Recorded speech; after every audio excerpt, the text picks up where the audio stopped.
Сәлеметсіздер ме, менің құрметті оқырмандарым. Бүгін сіздерге әдемі қатпарлы болып шығатын нанның рецептісімен бөлісетін боламын. Менің каналым ұнап жатса, тіркеліп, қоңырау батырмасын басып қойыңыз.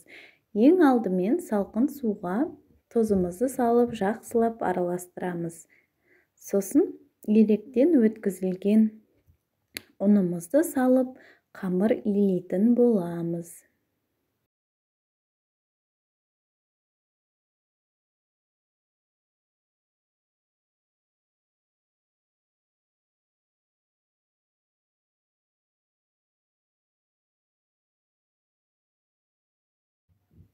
Қамырымызды илеп болғаннан кейін бетін жауып тындырып, содан соң 3 бөлікке бөліп, жақсылап домалақ етіп алып жаятын боламыз.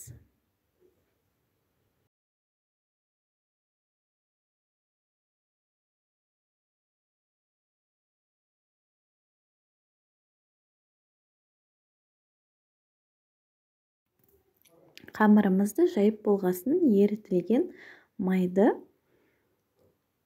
құйып жағып шығамыз. Сосын домалақ етіп ораймыз.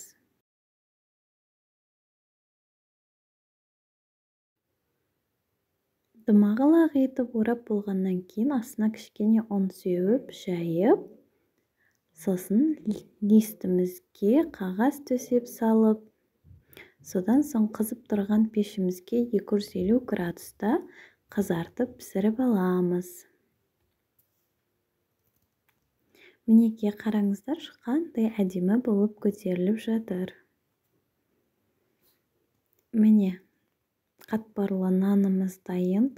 Өзі сондай қатпарлы, жұп-жұмсақ, өте дәмді. Сіздер де дайындап көріңіздер. Астарыңыз дәмді болсын.